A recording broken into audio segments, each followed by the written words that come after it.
This podcast was produced on the land of the Wurundjeri people of the Kulin Nation. Welcome to Australia. Aussie. This is kind of tragic. Someone who is such a connoisseur of reality television. The content is hideous. So sorry about this. Oh my God. Welcome back to The Cringe is Real, the podcast that cringes along with Australian reality TV and pop culture at large. I'm Sam Cremayan, and this week I'm joined by the crochet queen and survivor, Phil Ferguson, aka Chilli Philly. Drag Race Down Under Season 4 airs Fridays on Stan in Australia and Wow Presents Plus everywhere else, and I'll be recapping it each week with a special guest. Chilli Philly, welcome to The Cringe is Real. Hello, thank you for having me, Sam. Thanks for being here. What's got you cringing this week? It's so funny because I was already thinking about this before I came in, and because we went to summer camp. Yeah, summer tramp. Yeah, tramps. Talk about a branding confusion. It's like, Yeah. Is it summer camp? Is it tramp? And it's so funny because my housemate Pat, he also came and he kept referring to it as summer camp, but then we realised it was called Tramp, and I keep referring to it as the JoJo Siwa concert. Well, that's what it was. Yeah. That was the only reason why I went. I don't know who anyone else was. I can't believe I only saw you as we were exiting. Not a large venue. No, but it's kind of a bit funny because JoJo was great and all that sort of thing. Yeah, it was a really interesting event. I was talking to one of my friends about it. I don't know if it's just our age at this point, because I know at one point in time I feel like when we would all go out, we would all see each other all the time, and we were also like the majority of the people that would be at an event. Now I think we've all reached an age where it's like there's so many more people who are younger than us. Everybody who's like 28, 27 younger. Oh yeah. That now monopolize the space, and now it's more so like, or can I find my friends, or can I see anybody I know more so than do I know everyone here? But the thing that was making me cringe was at the very end. So JoJo's finished and Bimini's going, DJing, and me and my friends were just like looking at this. But I find it really strange when you'll have a DJ or somebody on stage, and then there's like 10 people on the stage trying to G up the crowd. And after a while, the first 5 minutes, it's fine. Oh, look, everybody's on stage. Yay. And then after 10 minutes of them walking up and down, trying to make you, I'm trying to dance to this DJ. I don't need you to throw your hands up in the air and make me cheer for you, because you're not even dancing. You're just waving side to side for hours. It was a very crowded stage. Yeah, it was like 15 people or something. And I remember I saw a friend of the pod, Bendy Ben, was one of the dancers on stage who we love. But she was wearing the big feather headpiece and cannot see in that look, and literally just bumping into everyone and anything hilarious. Oh, as soon as I saw Ben get on the stage, I was like, oh no, this is this is chaos, because now it's like a person with a full elaborate outfit surrounded by all these people in their their tiny outfits, just dancing. It was just a bit chaotic, and it was for me, it was the walking down to the end of the runway and making everyone cheer. It's I'm trying to dance here. I don't know what we're cheering for. It was an interesting times. end Were you of at the Troy on No. Thursday? No. That crowd was hilarious. Exactly what you'd imagine. Just every twink in Melbourne was there. Yes. Everyone had a pearl necklace and a tiny crop top on. Yep.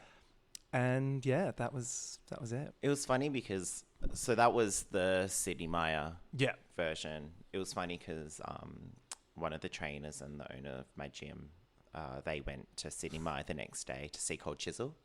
And so it was very interesting. Poppers bottles all over the ground still. Yeah, and then when I asked what a back-to-back. Yeah.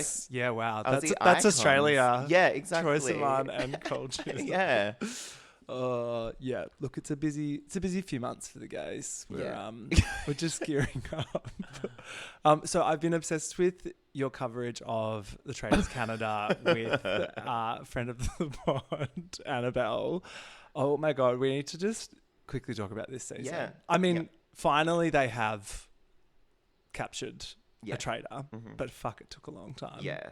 It's so funny because you watch that. Do you watch Annabelle season live as well? Of course. Yeah. So we covered that on this pod. Yeah. So it's one of those things where it's in the moment. Every episode you have a glimmer of hope. I don't know if you listened to me and Annabelle when we did our first podcast, which was Canada 1. But like every week we tried to predict something and it never would turn out right, but something would still sort of happen. Yeah. This is a circumstance of like, oh, we were predicting something would happen and literally nothing would happen. Yeah. And it's kind of basically what happened on Annabelle's season. It's just that Annabelle and Luke had caught on. Sorry, spoilers for... Yeah, spoilers for everything, for by everything. the way. Soz. But like Annabelle and Luke caught on so early and like, you know, detective worked it all out. But this group of people, they just committed so hard to just being so loud and so wrong for so long. The sheer confidence of this cast, like I'm obsessed. Yeah. Like Queen Tranna, just like looking down the camera and being like, it's definitely this person. And you know at home that it's not. No. Like I'm just cackling watching it. It's fabulous TV. Yeah. I feel like, I wish I could have an ounce of the confidence that half of those people had are just like believing anything that they think. Yeah. Self-doubt where, like, I don't know. It's. I think it's quite cultural because do you watch Canada's Drag Race as well? Mm-hmm. So great first episode this week, but it's such cultural whiplash going from Down Under and UK to then watching Canada's Drag Race where it's like, you know, huge focus on like First Peoples art and things which we love, but then you're also like, okay, where are the jokes? Yeah. Like they're so serious. Yeah, it's really, really strange because, like, I think our perception of Canadians is like, but basically like Kiwis. Like Canadians and Kiwis are the equivalents of Australia and the States. Like we're the assholes. We're the assholes and they're the friendly ones. Yeah. And watching Canada's Drag Race and the Traitors, I'm like, oh, and it's funny because there's like I know Marianne. Oh, amazing! Like she came and stayed with me last year. What a queen! When she visited Melbourne, and like Marianne is exactly like what you would expect. Really friendly. We went to Karen's Diner. Oh, she really wanted to go to Karen's Diner. Oh, R.I.P. Karen's Diner. Yeah, it's gone now. And and she just like deflected.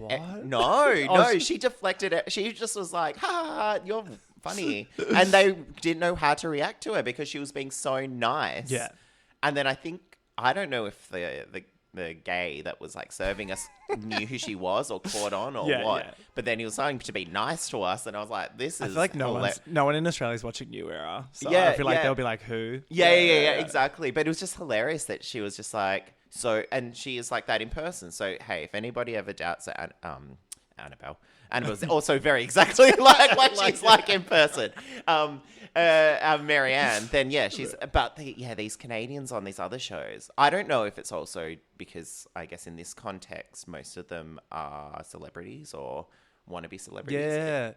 Yeah, I don't know. It just is a very different. I've got to say, I didn't love the format of, and I can't remember if they did this last time either. But when they entered the workroom like separately, don't love that. Yeah, I think they did the exact same thing last season with the Thorns and all this. I like the Roses and the Thorns. I like that they're trying different stuff. Yeah, they mixed up the Golden Beaver or whatever in that last versus the World season was amazing. Yeah, and it made great television. Well, yeah, exactly. Like I think Canada and even Down Unders we'll talk about. Like they have the fortunate ability to be English speaking seasons that can play around with the format a little bit more. Yeah, which I appreciate. It's kind of like how Australian Survivor, in comparison to US Survivor, has shaken up the format in ways that is actually beneficial to it. As well, even US Survivors.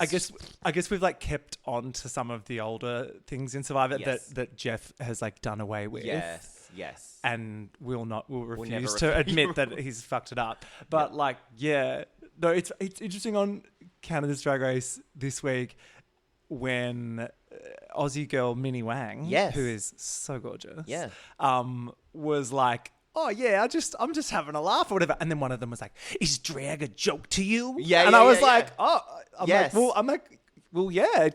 drag can be fun. Yeah, you can look like fabulous and can't, but you can also like have a laugh." And I don't think they quite, or the queens they're casting on the show anyway, don't quite walk that balance as much as I would like. Yeah, because I think it might be a little bit of one that's obviously sort of an Australian person being a dickhead. Yeah. It's like really, really dry. But then also like, oh, I can't remember what I was going to say.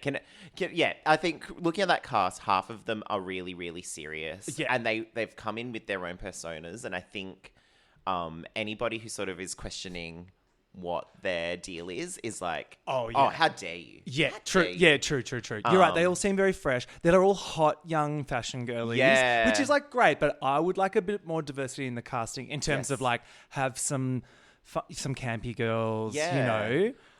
Like there's Gard, but even she was like, I didn't quite get the jokes. Like her verse is all about like pray to the Lord. I'm like, if you just took that clip out of context, I'd be like, all right, well, she's a Christian drag queen. Yeah, no, that's what I thought too. I know, yeah, and I think that's another thing. Like, and isn't it crazy that basically they've have you watched all the other canon? Yeah. It's like it's kind of a bit weird that like they've now had two queens which effectively have The almost the same exact name. Irma and Uma. Gerd And they did not address that at Yeah. all. Yeah. I was like, guys, you have to say this. Yeah. It's like Lazy Sleusen next season Yeah, or yeah, something. yeah. And they just don't say anything. Crazy Susan and Lazy Susan. Like it's like, oh my god. Oh my God. Oh yeah. Oh my god. Oh my God. Oh my God. Well, you're no stranger to the Wow Presents Plus Yes. Runiverse because you've had your own show in there, Chill with Phil. How did that come about? Which is funny because I think we put it out this time last year, so I think it's been a year. Happy 1 year. Yeah, thank you. Basically, Fenton Bailey, who's one of the big dudes at World of Wonder, founder and everything. He's followed. Well, basically, I've had a relationship with WoW since I started my Instagram like 10 years ago. They featured me on the WoW Report and stuff like that. And Fenton has always followed me and kept up with me. And I was actually meant to have an exhibition at WoW in 2020. And Wow. yeah. Which Wow? So- I'm thinking Wet on Wellington. No, no. I was like, what? At actual World of Wonder itself. HQ. Yeah. It's a place? Well, yeah, like you know how they have their little pop-up sort of events and stuff there? Yeah. Yeah, so I was meant to have an exhibition there. And then, 2020 happened. So then that ended up falling through. Yeah.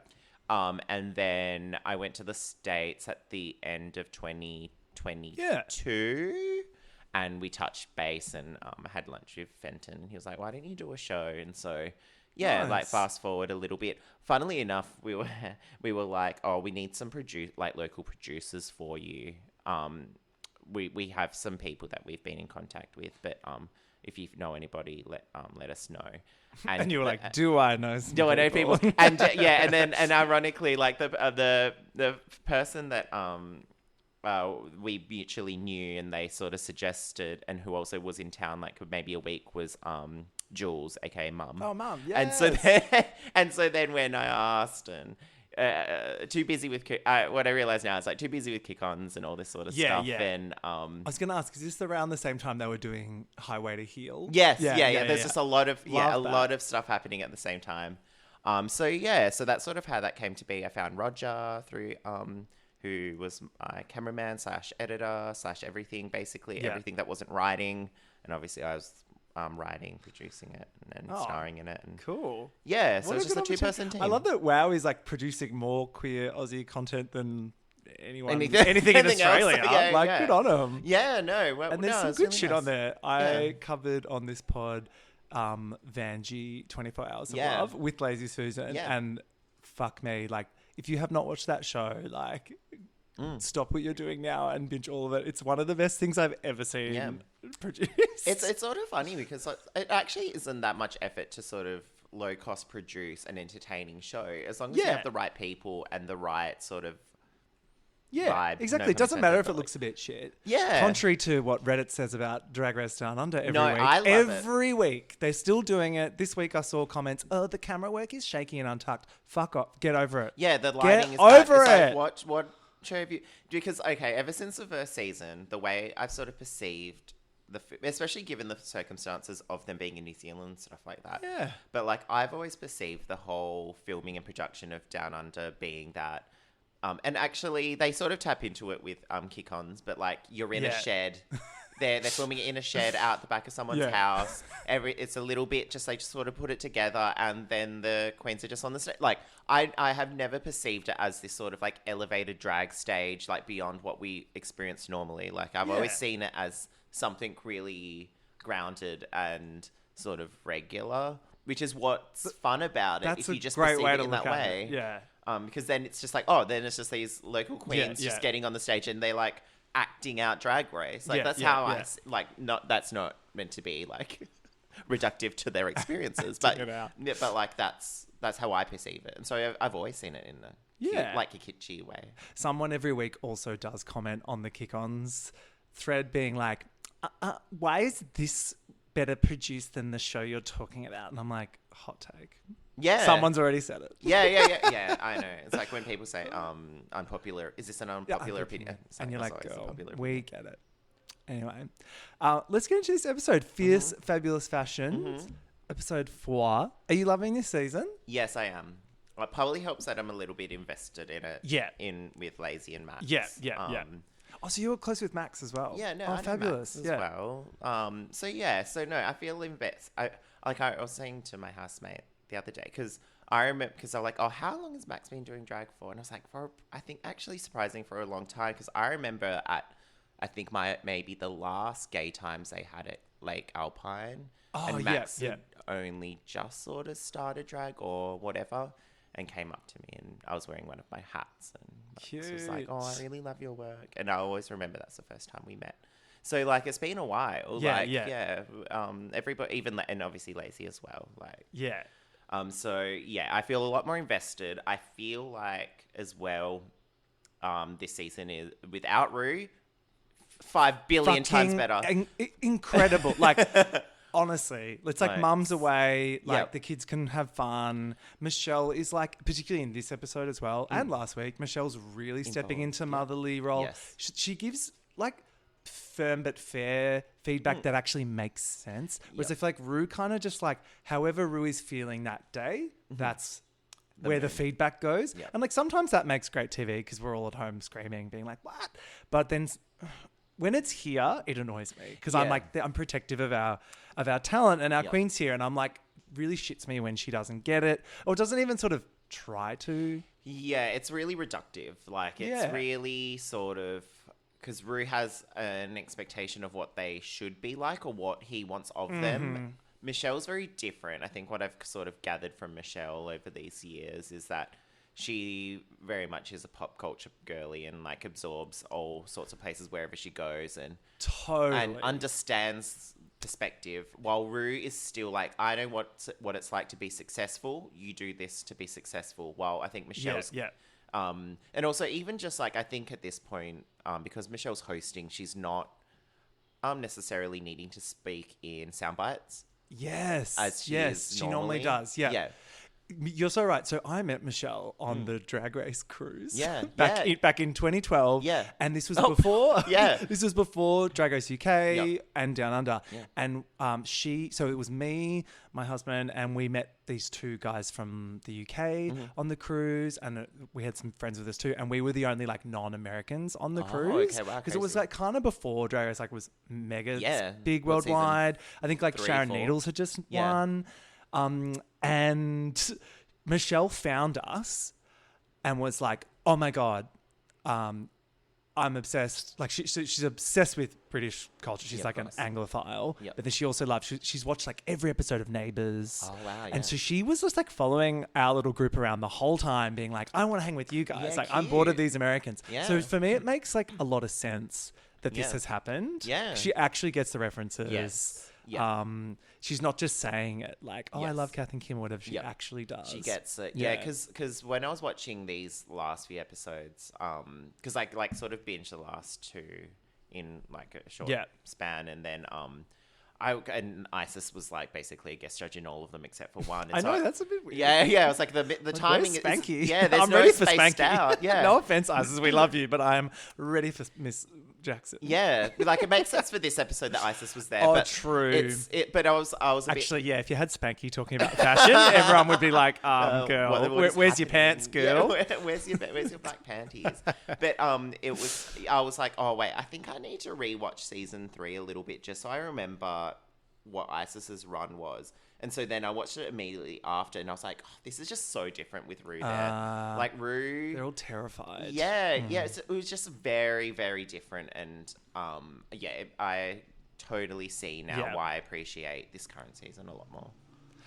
So this episode, oh my God. Firstly, what a delight to have a design challenge where they actually get fabric. Yeah. I think on this particular franchise, I think this might be the first time. Yeah. Correct me if I'm wrong. I feel like every other time it's been unconventional materials, which, can we just ban that, please? Like, it's fun one time. Yeah. And then I'm like, all right, you're stitching them up now. Yeah. Especially when it's like themed around things that really you just can't use. And half the time then they use the fabric and then they're like, I can't believe you used the fabric. Yeah. Well, and everyone just ends up sticking shit on a corset because they don't have enough time anyway. Cannot stand that. So I'm glad we didn't get that. Also, this was one of the best design challenges I've ever seen. Like, they all killed it. Yeah, because it's one of those things where, and oh God, were they talking about it in this season or in I guess I watched them in the same span of time. What country? But like they were talking about, I have a feel, was it in Canada they were talking about having to make your own things, or was it this? I can't remember. It's all merged into one. Yeah, it's all merged into one. But either way, Umagad was talking about it. No, so either way, it's such an example of like Australian queens. Like, yeah, we have designers here, but half the time they are also queens. Yeah. But more often than not, everybody has to make their own outfits. Like, it's point blank, and even just like. When last week's episode, or the week before's episode, when Lazy had the filter sort of thing going on and was like, I've banked all these ideas, and then if I was ever going to be doing Drag Race, I would totally be just going in the recesses of my brain and just picking out all the things that I said I would do. Everything you'd ever thought of. Yeah, totally. And that's the thing. I think this is a good example of why Australian drag is the way it is. Exactly. And always sort of. Yeah, it's always really good. Speaking of iconic looks from this season, we start this episode. Max and Nikita are rubbing off Carniford's message that says, P.S. you all suck. And the Demogorgon queen is gone, which is sad. I thought she had a great run though. Well, it's funny because I watched these episodes in a short period of time. I actually felt a bit bad. I feel like she had such a sad run. Like, I feel like she came in with such high expectations, and she was in the bottom twice. Yeah. And then she went home and she But I mean, she got in some iconic she got like viral clips of her and Sasha Colby with the Demogorgon. That was like that to at me. At the very least, it's just you got to be happy with that. No, it's the Demogorgon from Stranger Things. Oh, okay. Oh, we love that. Yeah, actually, no, I did love that. That is really great. I thought she was great. I definitely want to see her live now. I want to go to Sydney. I want to see her flip and dip. Yeah, exactly. What I've taken away, great performer. Fantastic. We love. Max is bragging about her signature cartwheel split move. Yes. Which we've all seen we all live for. Brenda, stoked to have kicked off Lazy's spot from Top Dog. And Mandy reminds us, as this episode begins in a foreshadowing confessional, that she's the design queen and that it's her time to shine. How do you feel about Mandy moves? I like Mandy moves. Yeah. There's something about her out of drag though, and I was saying to my housemate when I was watching it, she reminds me of, and this might be so specific to whatever, but whenever I do like film shows or go on set or anything, there's always like producers who talk just like her, and they're like, oh, hi doll, how you going? Like, la, la, la. And, you know, you spend all day with them, and they ask if you need anything, la, la, la, and then you have a chat with them. Like, she, to me, just, it's so specific. She just reminds you of a producer, like a producer on a TV set. Hey, she could be producing the show at the same time. I wouldn't be surprised. It's just like with the glasses and everything. Like, I feel like she's somebody I know, but it's not. It's so specific. I do like her, and her outfit was amazing. So she's backing up what she's been putting out. I'm just obsessed. It's a new day in the workroom. Lazy is excited that Brenda has the target on her back now. And Lucina, poor baby girl, is fading into the background. But I got to say, like, as a brand, Lucina's just deadpan, sexy, kind of like, you'll have to wait and see. Yeah. Like, that to me is everything. And then we waited and no, it's like there wasn't much to see. But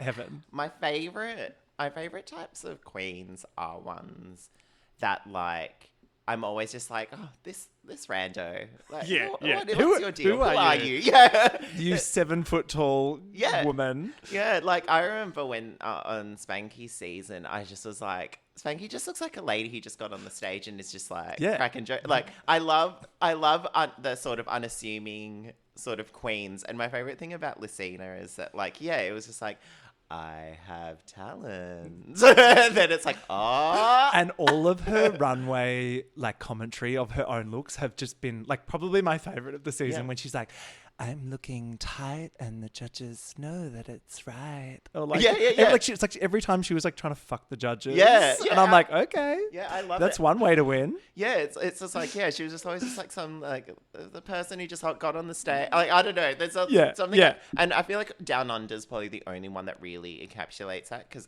all the other franchises, everybody's so well produced. Yeah. They're self-produced. Yeah. I would say. While in Down Under, everyone's like, I'm here. I think this cast is giving a lot of self-producing in a way we haven't seen on Down Under before. I think some of the girls, well, they're trying to. Yeah. Like, I think, like, Brenda is really good at confessionals. Yes. Vibe is like eating the confessionals up. They are so good. Yes. Lazy's obviously in there with her very unique style. Like, it's all bouncing off each other really well. And I think that's the thing that's sort of making this season sing, is that we've got a good balance of, because this has been my biggest pet peeve with Drag Race for the last 10 years, I guess you'd say. But, like, at a certain point, everybody turned up the self-production knob 500%. So now everybody's fucking boring. And then we got to a place of Plain Jane. Yeah. Where it's literally like, that bitch knew exactly what she was doing, which is great, but it's also like, it doesn't feel particularly authentic. No way at all. So this season of Down Under is a good mix. Yeah. Especially probably also helps, at least for us, that we know, for example, Lazy, we know what she's like in real life. So we know that that's actually an authentic representation of someone. So we know that they're at least representing that well. But like, this is a good mix, entertaining. Yeah, just nothing's, I don't know how much input Michelle has had, or how much input Rue had, but, like, it's definitely so evident that they're really trying to steer it away from those US ideals in terms of production. Keeping it our style. Hello. Michelle enters the workroom and tells the girls it's sewing challenge, and they're going to be assigned different fabrics and enter, for the first time this season, the pit crew. Oh, I was like, they are still there. Yeah, no, seriously. It's so funny, because I remember at one point in time, like, the pit crew were like active members of the cast that were always there every episode and over the years, and I don't know necessarily what the change has been, but they've definitely not been as present. Well, it's episode 4 and they've literally just arrived for the first time. Yeah, it's sort of really interesting, just sort of how much we steered away. Maybe it's just the mainstream thing. It's just like, maybe everyone's like, no, maybe it will offend too many people if we have naked men on that. True. Because it was always inherently a part of, like, Rue's weird humor with dick jokes and bulges and shit like that. Well, I did hear from one of the Lazy screenings that apparently one of the new producers is a great honking dyke. Yeah. And so that explains all of the guest judges being like Lady Hawk and G-Flip. And Paige. So maybe she was also like, we don't need those guys in undies. Yeah. I would even love it if they brought out hot girls. Yeah, like, just hot people. Just bring out hot babes, like, mix it up. Well, at a certain point, they will have to end up doing that, because they're casting more diverse. Yeah. So, like, having, and maybe that's also the reason why their casting is now as in the actual cast, not the casting team, is more diverse. So obviously exactly. they need more. They need to reflect the pit crew. The Can't just different be tastes sexy. of the new world. Yeah, exactly. Yeah, totally. I'd been for that. A selection of sexy menses walks in. Did you have a favourite? Oh God, no. They all I look the don't same. remember. Yeah, I don't know. I feel like I've definitely detached myself from when the pit crew people come in having a fave, because half the time, like, And they just they're stand there. and they're just like influencer types. Yeah, I like know. we see anyway. No, I don't think I had. Why did you? Yeah, yes. I mean, look, there was a very thick boy. Yeah. With a little mustache, so that was cute. I mean, look, I think that might have been the one that I thought was the cutest. Well, we do share the same crush from Traitors Canada. Which Parkour one? Nick. Oh, Nick. Yes. that dumb little sexy baby. You know, need short, muscly. Yeah. Love it. He's cute. I'd love to but he's little skater boy style that's like stuck in like 2000. I'm like so here for it. Yeah, no, I think that's what his appeal is, right? So, sorry, everybody out of context. We digress. Canada. Which, no one is watching. This game seems simple, but is actually quite clunky. So they did a survey earlier in the day, to which I'm like, you could just have done it live then, but whatever. Yeah, just tell them. And then just film. Who's the most thing? So they did that. Then you have to guess like who the majority answer is. Yeah, so. Max is chosen first at random. First question is sexiest out of drag. And Max is like, well, I know what my answer is.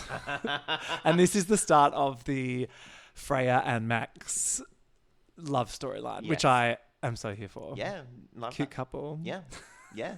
Freya is like so fucking cute. You know, Freya is really cute. I feel like we occupy the same Yeah. space. I know. When she's got the glasses on, it's actually very Chilli Philly coded.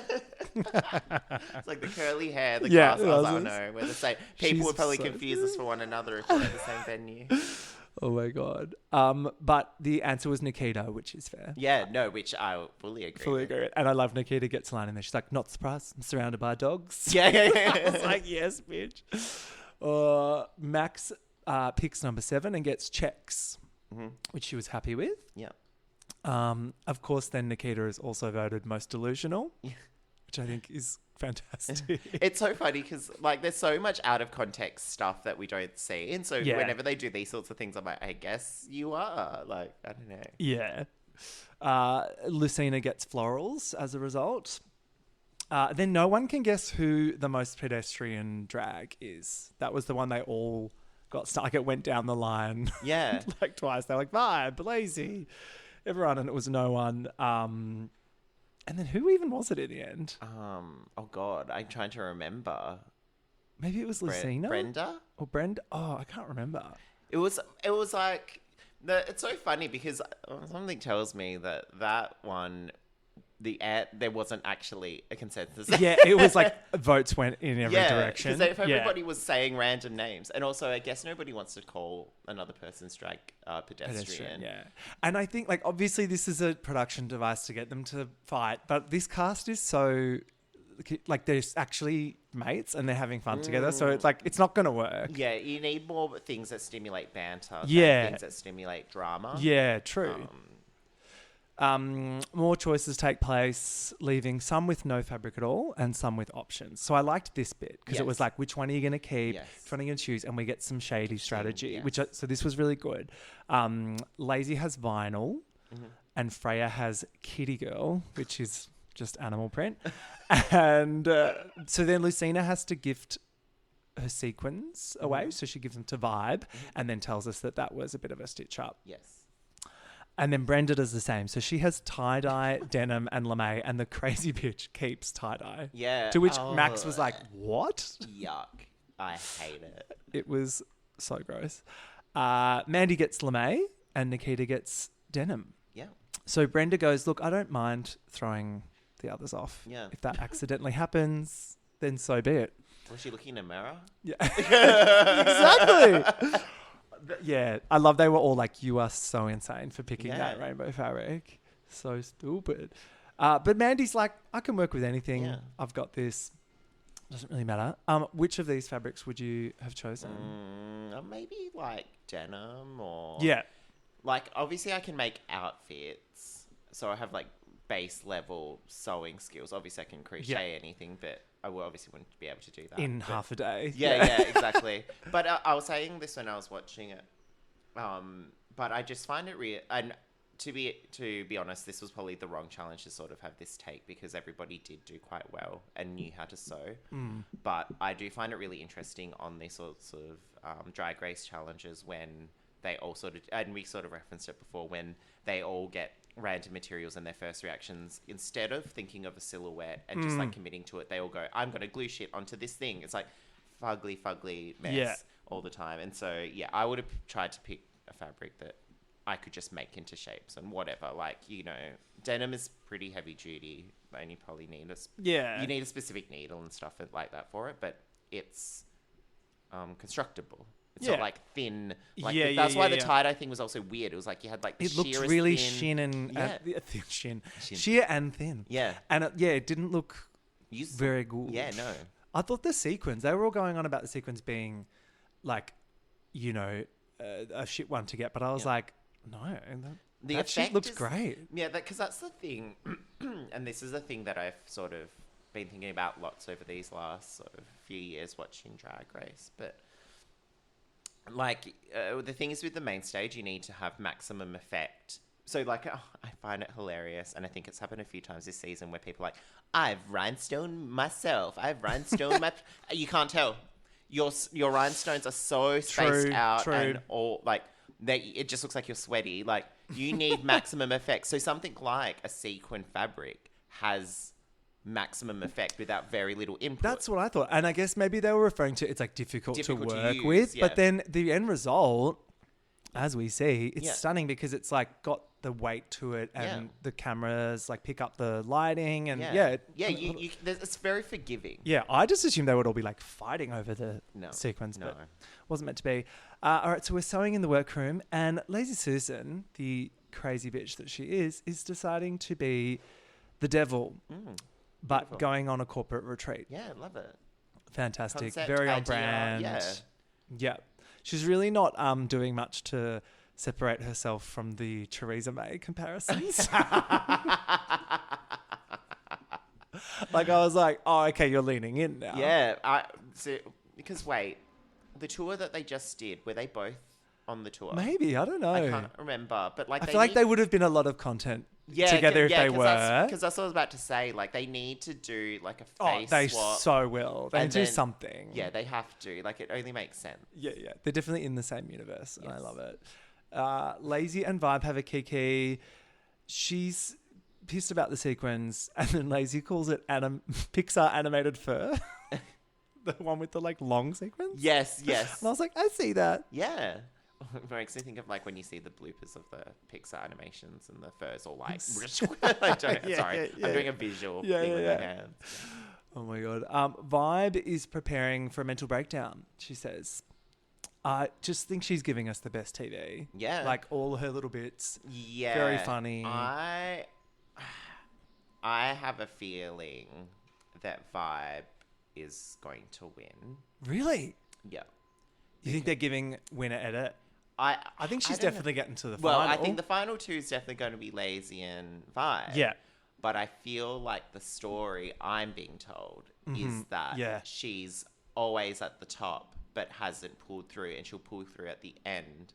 But the thing that the only reason why I feel like that could be the case is that I also feel like they can definitely get a good long-term use out of Lazy.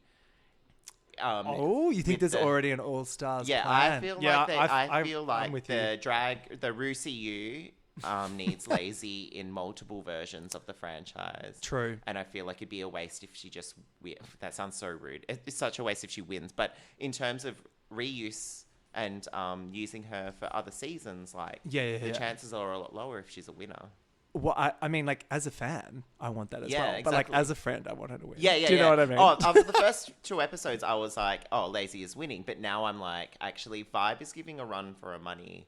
And I just feel like the show wants me to feel like that, even though she's not getting wins. has got a character that we kind of haven't had win Drag Race Down Under yet either. Yes. She's that like Sydney fucking like really intense, funny but kind of scary. Yeah, like an old school drag queen. Yeah, I'm into it. Yeah. Yeah. Yeah, I'll no. be happy no matter what. Yes. And Lazy's either going to of make it them's gonna work. win. Yeah, either of them are going to win, but I feel like the story that's getting told to me is that. But hey, if Lazy wins, obviously I'll be very happy. Change, but I would love it to see And her we on haven't multiple had an seasons. acting challenge yet either. Yes. And I feel like either of those two could dominate in Yeah. that space. So it's... Yeah, who knows? Freya is adorable with her glasses in the workroom. Her and Max are kind of like crafternooning on the side, which is cute, and Vibe trolls them. She knows she's lucked out because animal print is Michelle Visage's favorite color. Yes. Which I was like, did you luck out, or are you going to have extra pressure? It's like green. Yeah, There's someone a gets weird- neon it's green. loaded. Exactly. The girls learn about Brenda's shady choices that she made earlier. And Lazy's like, well, she's sabotaging herself with that fucking tie-dye. Yeah. And the thing is, like, even the bit that they kept just cutting to shots of her draping around herself, it was barely tie-dye. Yeah. It was like just fugly rainbow. Yeah, exactly. Fugly Rainbow is it. Isis and Michelle enter the workroom. Mm-hmm. Very cute. I love Isis is wearing a Yes. Clothing the Gaps crop top. Yes, I was going to say. We love that. Mandy is first. And she's like, look, you've seen my tits, so this week I'm going to show you my ass. Yeah. And Michelle was like, didn't we almost see that basically last week? Yeah, so I thought this was interesting because it was like, yeah, she does love that kind of tight-fitted silhouette. Yeah. But she does take the feedback on board, Yes. which I think, they love Yes. that on this show. Oh, you can't story produce if the story isn't actually going. Yeah, if the story is just she's great at fashion and then she is great at fashion. It's Yeah, like, yeah, oh, okay, yeah. cool. Yeah, it's like if Michelle's like, oh, I think you should maybe do this. And you go, nah, I'm just going to keep doing it. Okay, well, now you've just made your story that you didn't listen. And that, Oh, and true. that, And then it's like, and bye. then, yeah, so, yeah, I would say they're giving you hints. Yeah. Michelle thinks it's similar, but also, like, still can't. So there's that. And then Michelle questions Max about what's going on with Max and Freya, which I thought was quite cute. Yeah. And they all get a bit like, Vibe knows exactly what she wants. And Michelle loves it. She's like, great, and so does Isis. They're like, okay, your strategy is you're going to stick to exactly what you know. And that's great. They're like, this is the week to be safe. Yeah. Oh, and that's the funny thing with these design challenges too. Like, I don't know. And maybe it's my mind and maybe it's just the Australian mindset or whatever. But I just find it so insane that, like, people especially the US seasons, they get all these clothes and all this sort of thing, get designers to make them, and they have zero understanding of what it is. Yeah. They're like, oh, I'm wearing a look. Yeah, but how is it made? Why does it fit you well? What is this shape? What is this? What is that? What is this fabric? Whatever. Yeah. And I think, it's a testament to what Australian drag queens have to do in terms of they still have good base level. Like, the fact that everybody was able to construct a proper outfit and it looked good says so much. And, doing what you know just to be safe is great.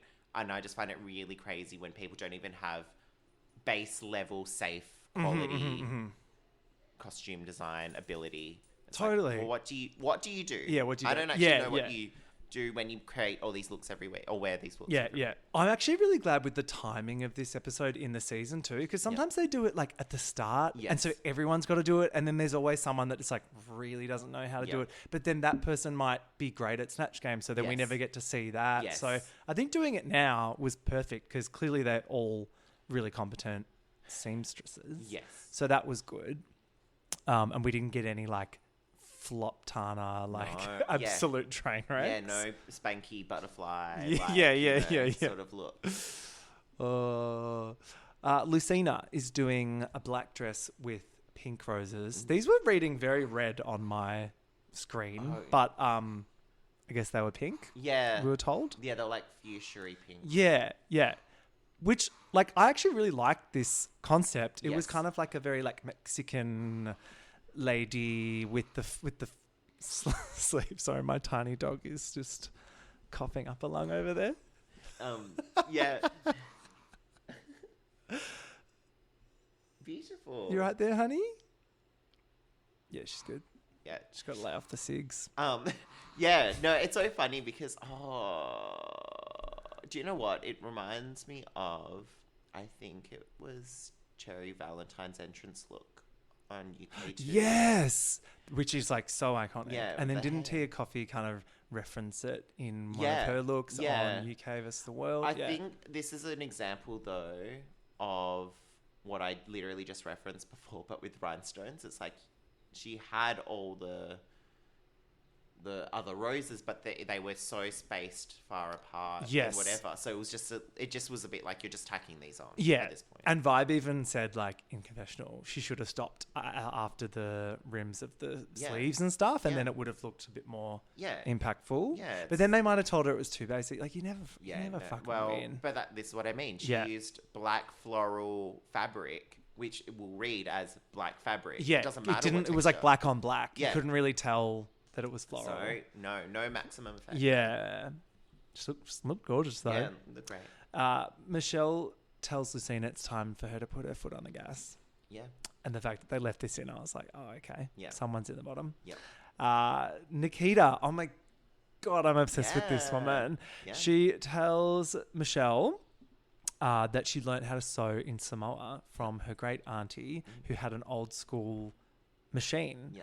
And Michelle is like genuinely like moved. She's like, I love that. Yeah. She was like, tell me more about that. And I thought it was a really cute little moment. Yeah, no, I see, maybe what the storyline of this episode was trying to tell us was that Lucina was saying she had hidden talents and she never showed them. Yeah. But Nikita, it seems to be like a box of, I was going to say a box of tools, a bag of tricks. A bag of tricks. Like, I was actually so surprised at her sewing ability. I was really impressed. But do you know what? Yeah. I was also impressed at her actual design ability. And the actual design, she's a designer. Yeah. She thought, and the thing is, this is what I always think about if I ever got one of these challenges, like, you get your fabric, do something to the fabric and then use that fabric. And then that will have the effect that you want. It's not just plain fabric into a form of a dress, I was shocked because I'm like, some of the stuff she's worn to date has been a bit what ifs. Yeah. And then when she whipped this out and in an afternoon, I was like, you should have made all of your looks. Outfits. Yeah, she mustn't have had enough time. Yeah, totally.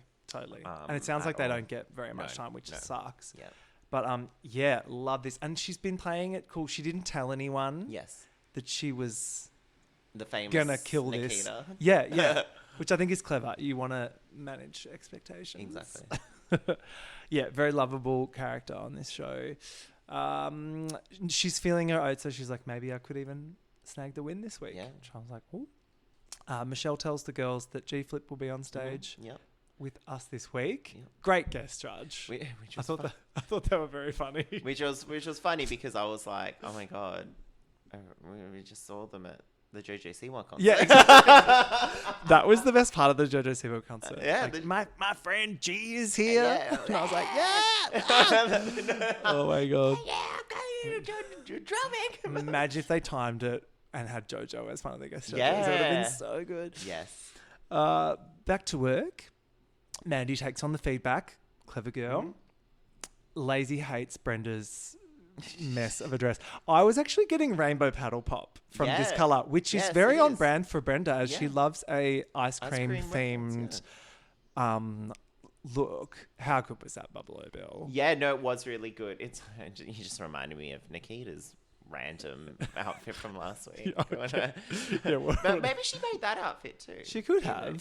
Like, it was actually a good outfit. It was. Yeah.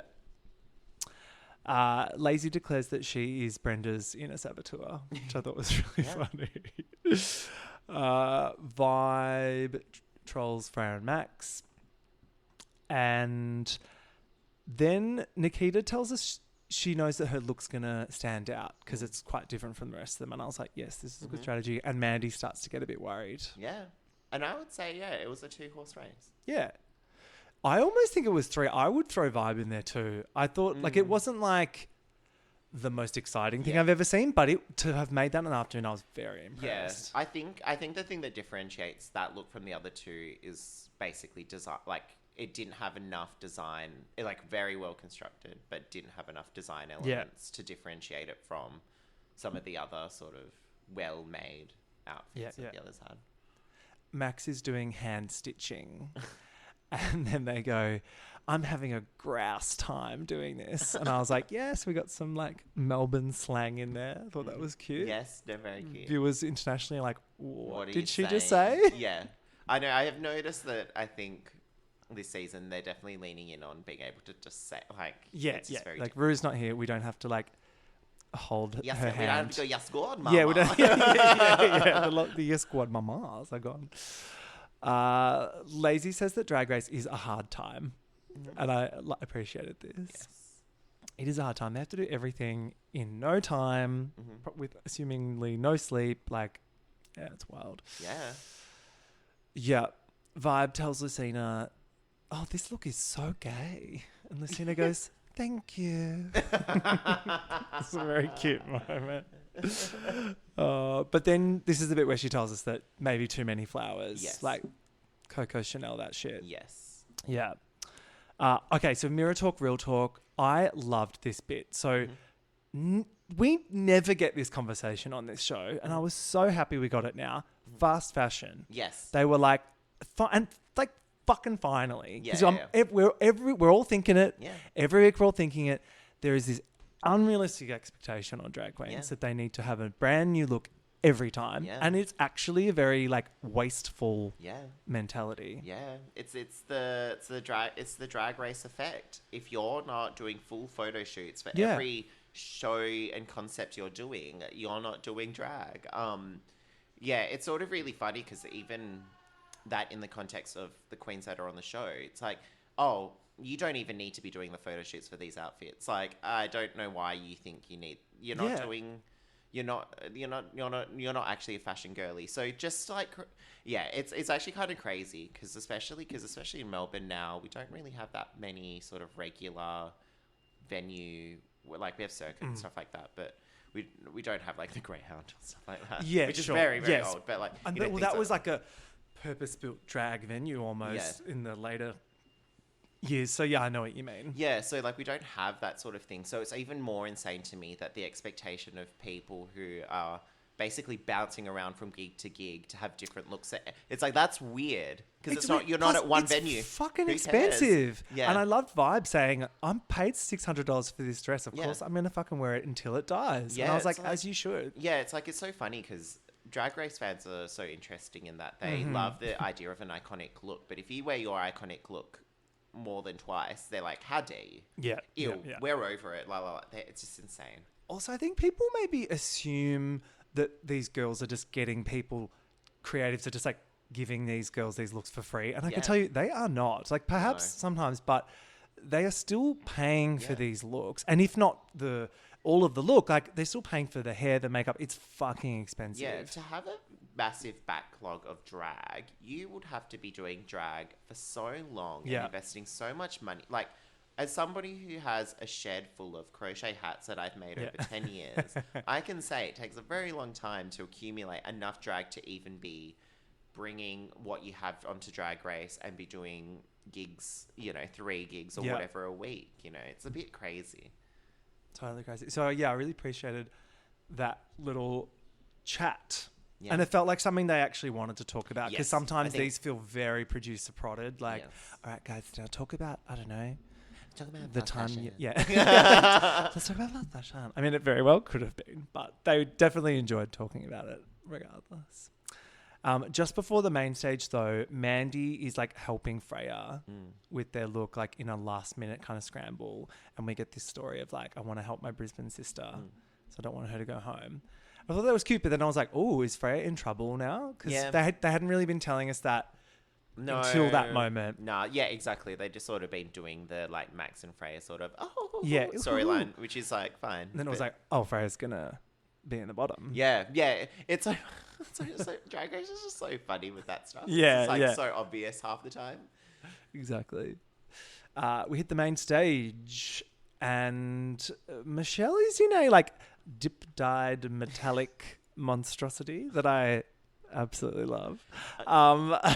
I just love the Seven Angels like rack has been rated for her looks this season, and I'm here for it. Yeah, I'm surprised.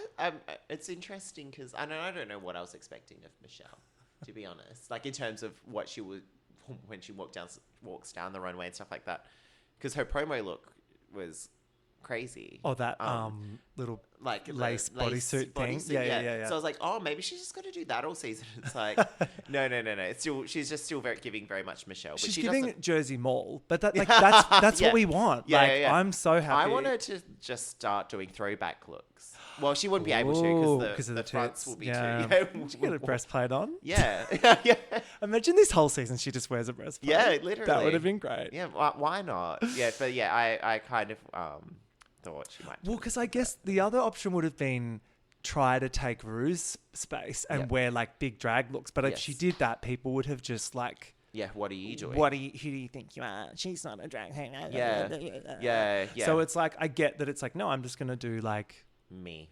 Yeah, she is. Yeah. So bad. So I love they've got G Flip there to do the fashion. Yeah. Michelle's like, are you qualified to talk about fashion? And they go, oh, well, I once designed a line of Crocs. Does that count? To which I was like, furiously Googling, like, what's the G Flip Croc look like? What do they look like? They're hideous, as you can imagine. I feel like I should have seen them, but like, no. Okay, they're very like skater girl vibes. So funny. I really enjoyed all of the bits from G. Yep. Category is fierce, fabulous fashion. Yep. Lazy Susan comes down first.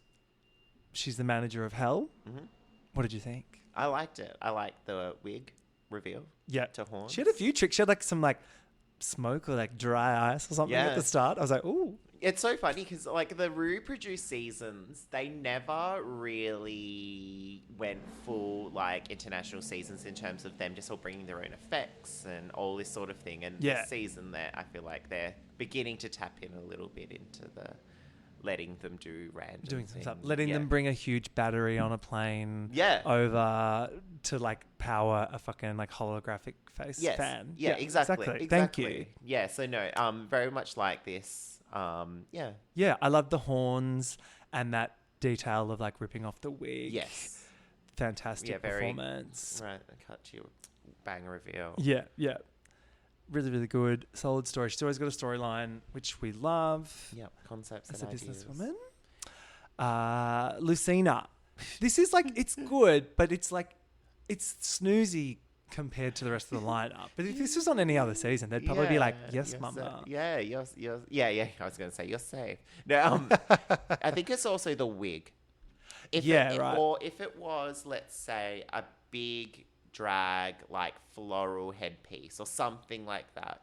Because I was thinking about it sort of as they were sort of talking about them. I'm like, not very many of you did sort of accessories to your dress. Like everybody made a really great dress, but nobody really thought of making some sort of giant, like some sort of accessory or whatever. So they all just put on wigs and, well, Brenda got criticized for putting too much accessories on. But I think this would have been best served if something was on her head. Yeah, then it would balance it all. Like what Lazy did, where you've made something, but then you also just chuck in a few little other bits to like complete the look. She came out and chucked the flowers in there, like had an effect or was throwing the flowers like. Yeah, totally had a bouquet. Yeah, true. I mean, her mug is always perfection. Yes.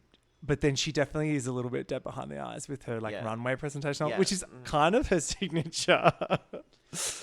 But I think they're getting a bit over that every week. Yes, of course. Nikita is giving Sydney Fashion Week. Yep. Urban street fashion. I fucking love this look so much. No, I loved it. It's so funny though.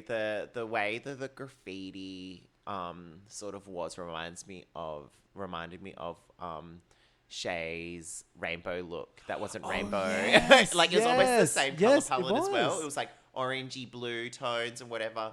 So yeah, it was giving me a bit of that, as in terms of the graffiti. But no, I loved this. Like it was a real, was real. It was a real it was an outfit. Like it wasn't just like some hodgepodgey sort of, like, I don't know. No, it was really good. Really, and then the liked wig that. was perfect. Yeah. The chain was perfect. Like Michelle compliments later. And I love her commentary as well. She's like, the puff is puffing. Yeah. The denim is deniming. Yeah. No, I loved it. Yeah, it was, I was very impressed. This was real clothes. Very clever to find. clothes. She found that wire. Yeah. She made that structured thing around the neck perfect. Like that's exactly what you do. And that's the sort of thing that just boggles my mind that people just don't think of. It's like, create some sort of effect that goes over your basic bitch dress that you can only make. Like a maximum effect. Like don't get bogged down in creating this look that the judges are going to see from 3 meters away. Like, I don't know if she had the time because she like hand painted the fabric, then would have had to let that dry, I imagine, then do the pattern, then sew it. Like, I'm like, how did you do that? But it's the thing that I find crazy. It's like in the same time that Nikita and Mandy can make these outfits, some people can only, it's just, it's stuff like that's just crazy to me. It's so wild. Brenda. This look was giving. They said it was like the woman from the Magic School Bus, Miss Frizzle. Miss Frizzle. Which was Which it was a bit. I thought it was very Karen from Finance. Oh yeah, coded this look. Yes. And then the shady editors left in her sloppy reveal. I was like, you fucking assholes. That's the thing. It's like, I feel like at this point, if you're going to do a reveal, you better have practiced it 50 times because they will fucking use it. Like, if you fall, if you trip, if you slip, guess what? That's your story. Exactly. Yeah. They've got the slow-mo button ready to go like, do, do, do, do. Whoa. Yeah. Whoa. Yeah. Whoa. And it wasn't that bad. Like, sure. At least she, like, had a reveal. Yeah. I don't know. I didn't think it was that bad. Like, yes, the fabric was hideous, but the way she had there was like a character. Yeah, but it was also a reveal from the same fabric to the same fabric, wasn't it? Yes. Yes. It was just like a little my long dress is a short dress. Woo! Yeah. It wasn't like I'm a big blob of one fabric and then it's a different it was like the same. So I feel like that also didn't add to the effect. It was like it looked more like a mistake. It's like an apron, a little cape apron, then a woo. Woo. Yeah. Oh, same thing. I like what she was thinking though. Yeah. I love the photo shoot she did on her socials this week. Did you see? At like the Baronia Mall. No. Oh, it's so good. It's like her just like hanging out next to like a Toys R Us or something. Oh yeah. It's funny. And yeah, at least it was a character. Appreciated that. Yes. Vibe. I just thought this was like this is drag. Yeah. Do you know what I mean? Like Vibe, like I was saying before, Vibe is when I say old school, I don't mean literal old, but like an actual drag queen. She's a drag queen. She's a drag queen. Like she's not a queen that sort of has created a basis off Drag Race. No. She's been doing it forever. She'll be doing it forever. Yeah. This is a great opportunity for her, but it's not like, it's not the be all and end all of Vibe.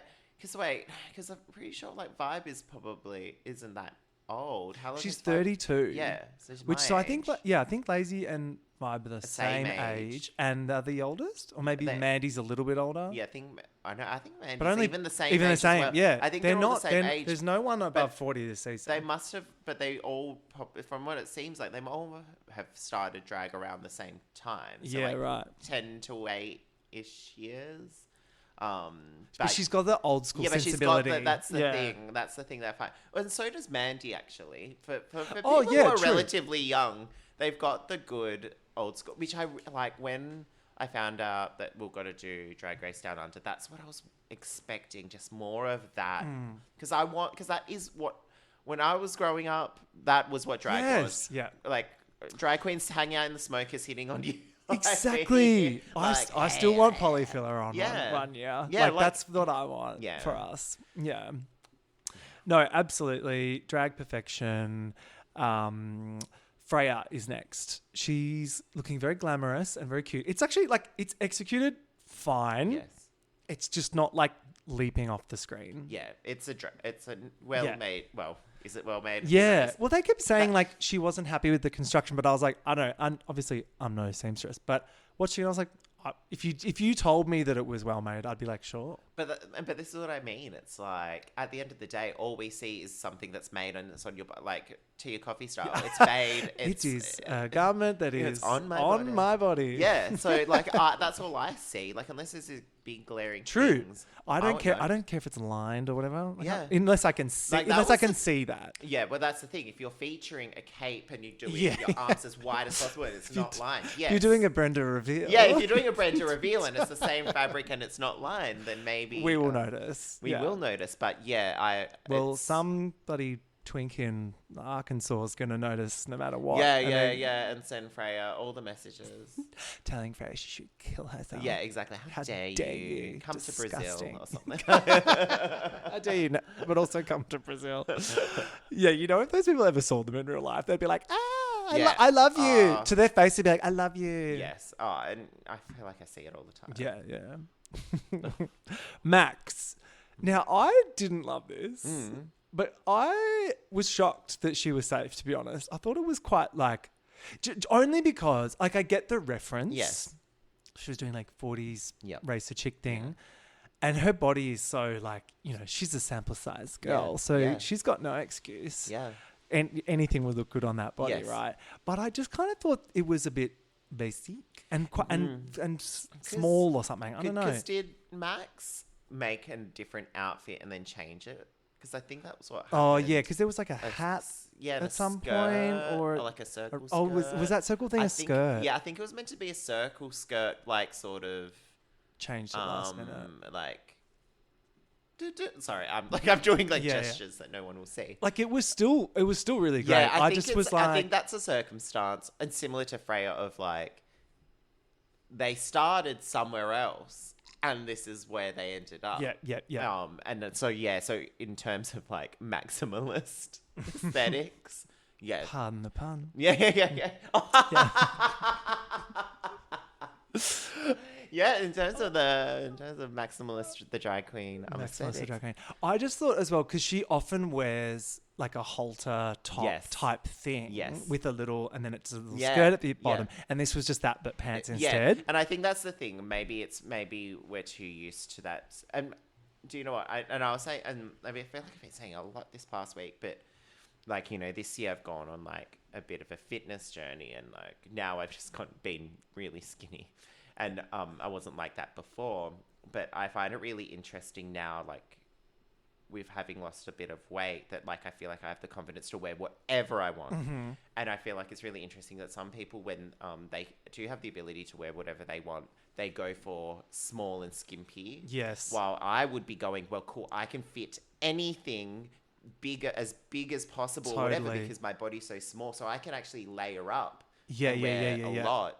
And so I find it really interesting when we True. see She these- needs to show us that versatility. Yeah, like I like silhouette. Like I guess I like silhouettes because that's what I do when I make things. And so I just find it really interesting when somebody who's already slim or smaller goes for small silhouettes. And I think it's what those sorts of younger queens always run into when they do go on Drag Race. They always go for, I'm serving a look that's very small. Yes, like, yep. like the sugar and spices. It's Yes, like all you wear are yes. two pieces. And it's like- always, we can see all the arms and Yeah. all the legs. And it's Yeah. like, that's great. We get it. You're really hot. But Yeah. like, yeah, I want to see like a big costume. Yeah, like Naomi Smalls can do the big purple outfit and Yeah, do a and bunch of belts. Nothing. Yeah, exactly. Oh, wow. What a hottie. Naomi. Oh, Naomi. And Max. Max is very gorgeous. No, I love Mandy. Okay, Yeah. this was insane. Yeah. Like, holy shit. Because that fabric is like pretty fucking hideous, Yeah, right? yeah. But then to make that out of it, like, wow. Yeah, no, I could say this is what it mean when we're comparing what Vibe did to what Nikita and Mandy did, is that there was a lot of design in it. So the corset Yep. had different sort of tubing, and, you know, it had layers, and then those layers had, you know, pieces. Michelle was gagged by the corsetry. Yeah. She was like, you made a corset? And she's like, yeah. Yeah, exactly. That's what Yeah, it was the construction, which is what pushed it into like the next tier Yes. above everyone else's. Well, yeah, exactly. Like, it looks like an outfit that, you know, you've had a consult, you're like, okay, so what do you want? Oh, you want this bit here? Like, I think that's what really tips over. And it's funny because in seasons past of all forms, franchises, like, you know, sometimes the people who win the design challenges, people are like, oh, like maybe outside of someone like Georgia, so I don't really know about that outfit. Oh, that's right. I forgot. That was very controversial. But outside of that, like usually their outfits what could look really basic or whatever, but it's designed. Like there's an idea, there's a thought, concept, idea, execution. Like there's a silhouette, like there's all sorts of things sort of going on with it. And I think that's what this sort of looks like. It's not just a dress. Exactly. There was a lot going on, but all in the right, like there was so much detail. They kept doing these panning slow shots. And I was like, oh, I wanted to pause it so I could just take it all in. And the little cheeky like ass gaps, she's staying on brand as the piggy queen of the season. Yeah. So we love all of it. Yeah, I loved it. No, she's giving decades of experience. Yes. She says, critiques Michelle, and I love this bit. I was actually a little bit emotional when Michelle was like, dolls, I'm very proud to call you my girls. Yeah. You killed it this week. Yeah. Like chef's kiss. I was like, good. That was so nice. No, and I feel like that's one of the things that I've noticed even in the UK seasons. Like they're now actually really willing to give them props when they need to, for when they all actually do well. I feel like there was like almost like the first few years and maybe more up until recently, they sort of were like finding excuses to put people in the bottom, and then they'll say, "But your outfit is shit." And it's like, but it's not. Fine. Yeah. And they'd always say, "Oh, we're splitting hairs now because it's at the end of the competition." I'm like, "Well, maybe don't." Yeah. Exactly. Why you gotta do that? So I guess it's a good way of sort of reinforcing that none of you guys are actually bad. It's just this is what the circumstance is. And do you think if they hadn't already used the double save in the first week that they might have done it now? I don't even know why they did that. I think that was always going to happen. Yeah. I think they wanted to just, like, I guess maybe they just didn't want to do a lip sync for the win. Like, I don't know, but yeah, that was really strange. Yeah. Wait, now I'm like, what did they even do for the next episode for there to even need to have all 10 of them? Not Snatch Game. I can't remember. Sorry, this is boring. Yeah. This is boring podcasting. Me trying to remember what they did for 3 weeks ago. Safe is Lazy and Max. Yes. And Michelle, the Melbourne Girls, which we love. And then Michelle does this like hilarious like backwards demon voice to Lazy. She's like, blah, blah, blah, blah, which I was like, someone needs to meme that immediately and just make Michelle like the CEO of hell. Just like, just have like captions. She's just saying whatever. Yeah. I literally pictured that. Lucina, G-Flip was like, oh, look, as a lesbian, your nails terrify me. Your nails. And she's like, those flowers are giving fuck around and find out. I was like, geez. It's like all that sort of stuff. Like it's, I just love that it's so prevalent in this season. It makes it more enjoyable for us. Like as Australian people. I don't know about the poor Kiwis. I feel like they're very much now just like they're really not. Yeah. Even the guest judges, or like Lady Hawk is obviously Kiwi, but like we know her as well. Nikita, Isis says this is a masterclass in sculpture and form, and the paint details are fabulous. Michelle says she's delivered on the brief to a T. She loves the hair, the texture. She's like, it's urban. Yeah. I see you, girl. And Nikita is thrilled. Yeah. Brenda, they say that overall the construction is okay, but it's over-accessorized, which I was like, was it? I don't know. No, it just looked like a normal outfit. It's so funny listening to you sort of give out the critiques. It just sounds like we're watching Project Runway. It's like, the outfit is great, but blah, blah. It's like, they're all well made, so the critiques are like real specific. Yes, Like, I see how you fulfill the brief. Yeah, I didn't understand the accessory. Like, are they just referring to the weird reveal? Like, I don't know. I feel like it was appropriately accessorized. Yeah. I just feel like the character that she was doing, that she sort of presented, we've seen so many variations of that character that Yes. it just wasn't. She wasn't A beehive elevating or- it. yeah. She wasn't elevating it to a point of which, like, Sure. I think we could Yeah. have been like amazing. Like, I don't know. Yeah. At which point she gets quite emotional. Yeah. And then we get the break. We get the I'm really missing home. Edit, which I was like, oh, Brenda. She's like, I'm missing my partner and my family. And I was like, that's actually quite sweet. But also, I'm like, It's don't like- do that. They'll send you home. Yeah, it's like I don't know if emotional breakdown after like a week and a half of filming. Is Yeah. quite, And she won last week. So I'm like, it's girl, like pick yourself up. yeah, exactly. Like you are on a high. Yeah. Your outfit is good. I think you need to champion that. Exactly. Vibe. G Flip goes, look, I don't know anything about gaping holes, but it was beautiful and I loved it. Yeah, beautiful. Yeah. She slayed the sequin. Freya. This is where we get, oh, look, I like your knee skirt. Yeah. Knee skirts are cool. Yes, yep. Quote of the episode for me was knee skirts are cool. Knee skirts are cute. That's cute. Yeah, but they all do admit that it's a bit simple. Yes. So it's like that. And then Mandy gets a standing ovation. Yeah. Well, from Isis anyway. No. From everyone? I think they all. Oh, they all did great. Yeah. Love Oh that. wait. Or am I imagining something else? They're just like randomly. That was Canada's Drag Yeah, Race this week. Yeah. yeah, I'm like, oh no, they combined. And then Umagard came out. And then, oh my God, was wearing a stunning habit. Yeah. No. I think they all did. Yeah, And let's that's just why go she with was that. crying. I think that's why she was crying. Yeah. And like, great moment. We love this for Mandy. Yep. She absolutely deserved it. Over in Untucked, Lazy is so mad about how talented everyone is. Yep. And they all celebrate Mandy and her win. This is great. This is what we want. Like, I was very happy for the representation of our talent and our drag here. Yeah. So If there was a chat, this is a random question that I just had. If Yeah. there was we're in an alternate universe where we're drag queens, and as creatives, like if you were on Drag Race and there was a challenge that they always have, that if you won it, you'd just feel very fulfilled with your experience. What challenge would that be? like the one that you would be like, this is my challenge. Yeah, this is my to win. challenge. I mean, I would like to think it would be the Snatch Game. Yeah. But that's because I'm not a fashion girly. Yeah. And I don't think if I was a drag queen, I would be known for my fashion. So I would be relying on the jokes. Plus, I like character Yes. comedy. What would Yeah. yours be? The crochet Yeah, challenge? Yeah, the crocheting challenge. No, yeah, it'd just be one of these challenges, Yeah, right? yeah. Or the ball or something. I don't know. But yeah, it'd have to be one of these. Or sorts like of a things. Survivor style, Survivor like style. endurance, like holding on to a thing. Yeah. If it was some sort of physical challenge, yeah, definitely. No. Yeah, if it was like some sort of like parody challenge that was they decided that it was going to be based on Survivor. Sure.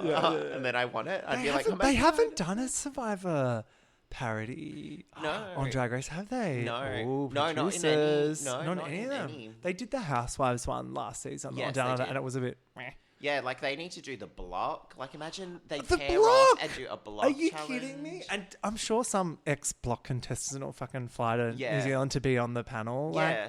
that's Or a great Shelley idea. Craft. Yes, that'd be so Herself. good. Yeah, is she an ally? I don't know, but like you find Sure. out she's like super problematic. Yeah. Oh, look, that's actually all fabulous ideas. I hope we get a good parody acting challenge. They've never done a Yeah. rusical either in Down Under, have they?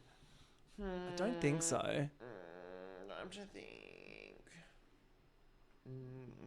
They've done lots of girl groups. and Australian Survivor the Rusical. stuff. Yeah. Get Reviver. JLP down there. Yeah. They only have one option. With extra special guest judge Jonathan LaPaglia. Yeah. And he just like stands he's like, yeah, he's got Des and Troy Yeah. out on display. Oh my God. That actually would be really good. Actually be great. Are you excited about Australia versus the world, by the way? Speaking of Survivor? Yes. Yeah. All 5 days of it. I'm a bit. I guess I'm a bit. My brain is a bit split because I'm also excited for our BVB. BVB2. Yes. So That's gonna be I cute. can't wait to see who my new equivalent is. Yeah. But yeah, I think the thing is with the US versus the world. Yeah. Australia versus the world. You mean is that- Parvati versus Shawnee? Yeah. It's like we've seen a lot of these people real recently. So in my mind, Yeah. I'm seeing them again. I don't have as much hype for it. Sure. Yeah. All right. Where were we? Canada's Drag Race. Yeah, Oh my God has just sashayed off. No, Lucina Innocence. She's upset. She's like, I'm sick of being the worst every week. And then they're all like, how dare you? You are not the worst. You are stunning. You are a model. You are Linda Evangelista. But in this moment, I was like, but that does suck that everybody basically every week is telling you, well, I think you got, because she got who's going, didn't she get the who's going home question? Oh, did they do that? I think so. Oh, shit. Oh, yeah. From the pit crew game. Yeah. So, like, I think. There you go. Like, it. This is why when Brenda was upset, I was sort of non-reactive. But just something like this, I was like, and especially as somebody who I didn't get. Obviously, I was first out, but I got robbed queen. But I got like everybody was like, "Yeah, but you suck. Like we don't want you here." No, they didn't say that, but afterwards, everyone's like, "Well, you sucked at the challenge." I'm like, "I didn't suck at the challenge. I don't understand why you guys are prescribing all these things onto me. Like, I couldn't do this, I couldn't do that. It's like, this is really strange. I totally get it, especially if let's say they have been there for a week and a half." Of every week, everybody being like, yeah, but like, what can you do? Like, no, that's shit. Even whether or not if it's in a joking way or not, you're gonna understand if you're a contestant on this show specifically that everybody else is leaps and bounds running ahead of you, and everyone's like, yeah, but you just weren't as good as us. That will take its toll. Exactly. In the Delibs, they think like G Flip thinks that they all could have gone bigger, or sorry, Lucina could have gone bigger. But they loved Freya's knee skirt. And then everyone was just disgusted on how sickening Mandy's look was. So it's like we kind of... I was like, wait, who did they hate? Yeah. Disgusted. And then back on the main stage, no surprises. Mandy Moobs is our winner. Yep. Yeah. Congratulations, girl. Vibe goes... And it's a tie, isn't it? Yeah, so yeah. Really that was really fun. No, they're like, Vibe, and she's like, it's a tie, isn't it? I love that. I love the new sort of era of like responding to what they're saying and not just going, thank you, and leaving. So good. Vibe and Nikita are safe tops, and it could have been a bloody three-way tie for me. I thought they were all really good, or particularly Nikita, just for the like originality of it. Yeah. Brenda, Freya and Lucina in trouble. I was genuinely shook that Brenda was safe. Just because of the edit trolling her reveal. I thought she was definitely in the bottom two. Yeah, I guess maybe... Well, she did win last week, right? Yeah. Yeah, exactly. Yeah. So, I guess, like, she had a bit of a extra life, I guess. And winning Snatch Game, like, that used to be, like, if you do that, you are immediately the front runner. Yeah. Do you know what I mean? Well, maybe not as much... down here. Well, because I was going to say, because weren't they celebrating last week that, like, this was the first Snatch Game that wasn't that bad? Yeah. So I think maybe on the grading scale, it's... Sure. And, so I feel like maybe she doesn't necessarily feel like she is, like, catapulted to the heights of Snatch Game stardom. Yeah. Which is probably where all that emotional stuff's come from. This lip sync song. When it came up on the screen, it was like, what about me? Yeah. Firstly, I was like, I had so many emotions. First, I was like, oh no. Yeah. Then I was like, oh yes. Yeah. This is actually so good. I do still kind of wish it was the Nolsey version. Yeah. Okay. So I hadn't watched the episode when on the Friday. But my friends who went to Lazy's viewing party were telling me all about it. And they had described it as the Shannon Knowles version. So I was like, oh, wow, that's really, really specific. Like, as because they couldn't hear the song because everyone would have been screaming over each other at Lazy's screening. That's what they said, yeah. And so then I was expecting that. And because it was like the original version, I was like, oh, okay, very different vibe, achievable. totally Yeah. achievable. But now there's a little bit inside of me that wanted the Nosey version. One of the Knowles version. I mean, also, could we not have had a G Flip song?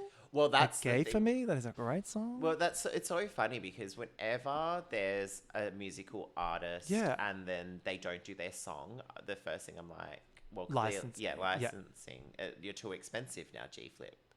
Or they must be. it's like when Kesha was on, and it's like, and we don't want to play your music, unfortunately. Wake up in the morning feeling like redacted. Yeah.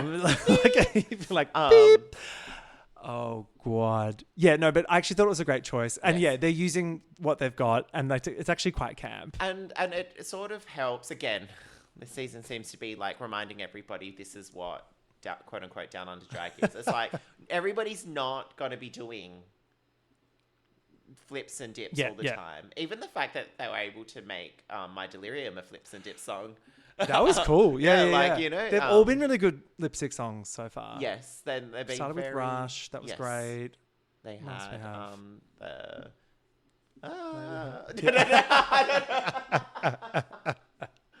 whatever song that was. Free Falling. Yeah, that's it. That was great. Yeah, they've all been really good. Freya showed way more emotion though. She really was like feeling the lyrics of the song, and Lucina's got that like glazed over thing going on, so she was never going to win this one. And we said goodbye to Lucina Innocence. No, my favourite Yeah. random. She was such a good lady. sport though. I like her way out. She's like, well, I guess I'm Lucina competition now. And I was like, that was good. I love that. No, Yeah. I will miss her presence. Like I will miss her going on the runway and me being like, this girl. Yeah. What is she doing? Like, and I don't mean that in a mean way. I mean, like, what is she doing? What the fuck is she What doing? are you doing on the stage today? Oh my God. Yeah, no, I'll miss her. We did it. Chilli Philly, hopes and predictions for the rest of the season. Well, I already said that. I think Vibe will win. And Yes. Lazy Susan's going to be on UK versus the world. Yeah, or something, you know? totally. I reckon you could be right. I actually think the long-term investment in Lazy is going to be there. And yeah, so I think I'd buy some shares in Susan Enterprises. Yeah, seriously. I think, because who else I've got my name tag coming in the mail, so we'll find out what position I've got soon true. in Yeah, the I lazy. know, I Are need you to- a lazy employee? Yeah, I need to buy one. Yep, I'm a bit jealous of everybody. Same, thinking, very oh, clever this- marketing. I'm like, um, I want one No, too. and do you know what? Shout out to Lazy for basically being the single-handed marketing team for this season. She's literally saved the whole franchise Literally. herself. I think that's what's also put me in good spirits about this season is seeing the camaraderie, the groundwork that they're doing with all this the fact that I don't know, it's great. I love to see it's it. like bottom up,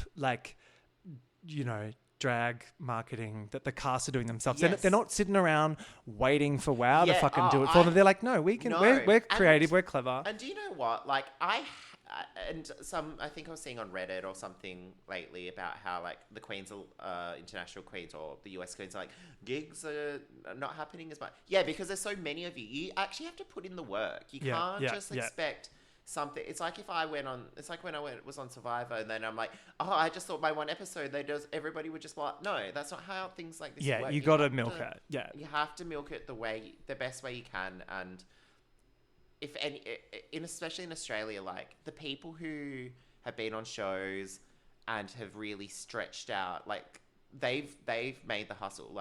From Abby Chatfield being that girl on The Bachelor, to the was icon she is now. universally hated, Yeah. to being who she is now. She had to put She in the did that. hard Yeah. work. So You're so I right. think, if they want that success for their season, which they are getting now, this cast are doing the right thing. And so I very much, good job team. Good job, team.